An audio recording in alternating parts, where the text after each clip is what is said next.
Garbage man. Some salad. Garbage man. Some salad. Garbage man. Garbage man. Garbage man. He sucks. Garbage man. Garbage man. Garbage man. A lot. Garbage man. Salad. Garbage man sucks a lot. Garbage man, he sucks. I hate the garbage man. I hate the garbage man a lot. He really sucks.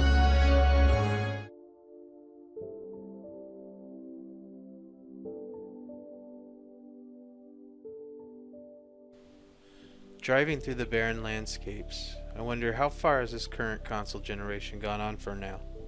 It's been 4, 5 years.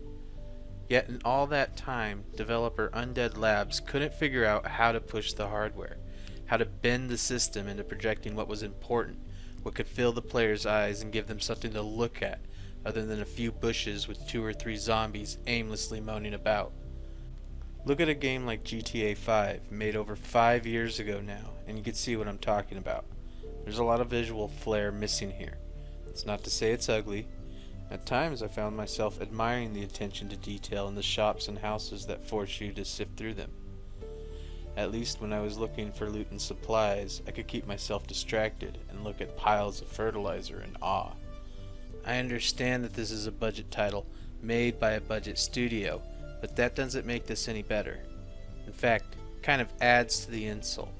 A huge first-party publisher like Microsoft Studios who finds itself bleeding to death because of the lack of AAA games, and instead of going at it like Sony has every 2 weeks now, then it starts to feel a bit like maybe Microsoft is taking advantage of what few loyal gamers they still have. When State of Decay 2 does get flowing and you start to get the hang of base building, the different supplies you need, and where to get said supplies, it feels good. Fun, really.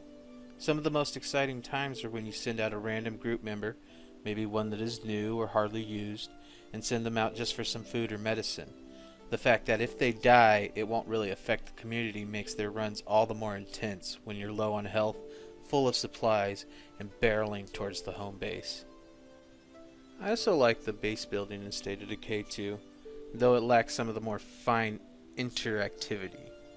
It's great to get gas cans from your storage, but the intricacy only seems to go that far. They add all sorts of mods or items to attach to your various sections of your base, such as generators for the nursing station or bullet presses for the machine shop.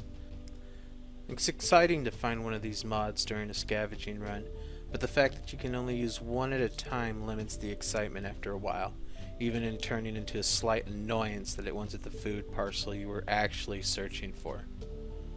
The slow search times add to that annoyance. It takes a while to go through a building. Like maybe too long? Why do I have to wait around while my character digs through shit?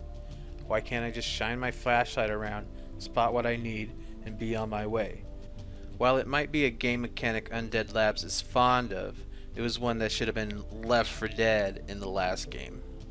I also enjoyed the combat, swinging a machete around in the air, hearing those little swooshing noises that felt really good.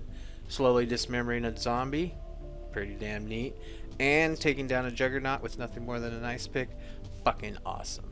Gunplay is good as well, though the gun's durability was extremely short. As far as hordes go, they were severely lacking in this game. Maybe a dozen or so Zeds on screen seemed to be the most this game was willing to do. It felt like it needed more of a Dead Rising amount of zombies shambling about to make it authentic. I mean, sure, the occasional screamer or feral gave me a run, but I never really felt overwhelmed by a horde, only out of stamina. I'm not a fan of stamina-driven combat, something that this game relies heavily on.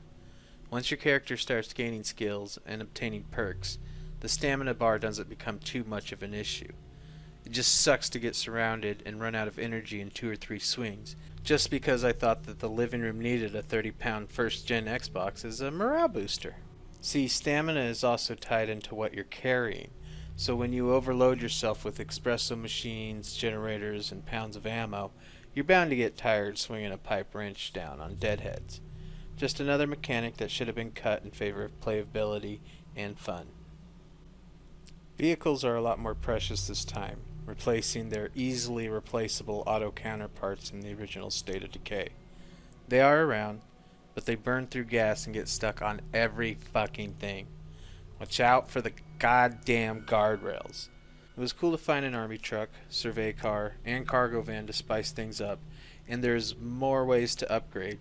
You just gotta grind out the missions and the resources to get to that point.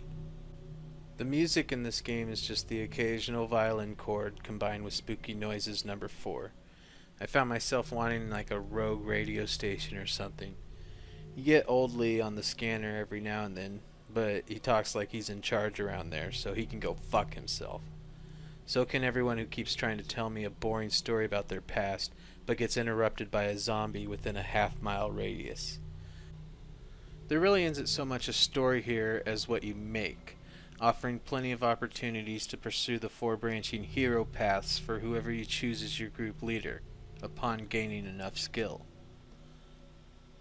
There's Sheriff, Trader, Warlord, and Builder to set the tone of what kind of survival group you'll have.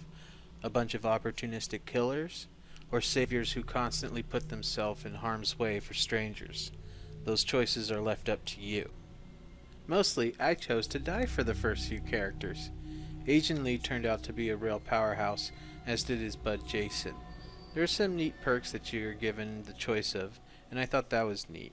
What I didn't like was how easily non-hero characters are taken down. Sergeant Bilko and Cecilio were taken out without so much as a last chance button mash. At least when it almost happened to Agent Lee, I was able to smash that A button and skedaddle out of there. When you get attached to a character because of the stats you've built and the story you made up with them, you get a little sad knowing you'll never see them again.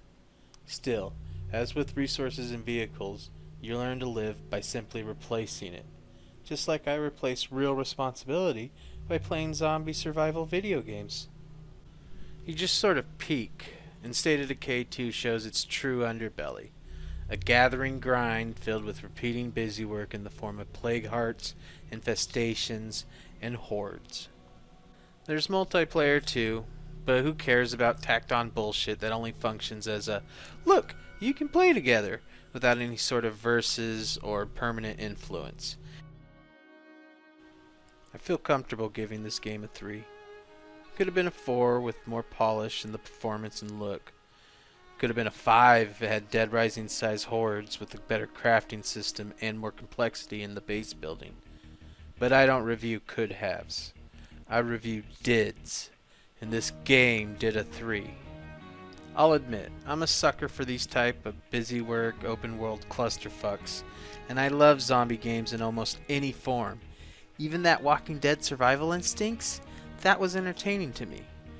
I found myself engrossed at times in the apocalyptic landscapes of State of Decay 2, and the combat, while basic, was enough for me to feel like I was digging hatchets through thick foreheads myself. I'm a simple man who enjoys the simple pleasures of life, such as shooting 2 heads in a row. At $30 for a game straight up, or $10 a month with the Xbox Gamer Pass, you could do worse than State of Decay 2, such as Sea of Thieves. If you like zombies, open worlds, and or searching containers, you should give this title a go. This was the cheap ass gaming garbage man. Don't forget to double tap.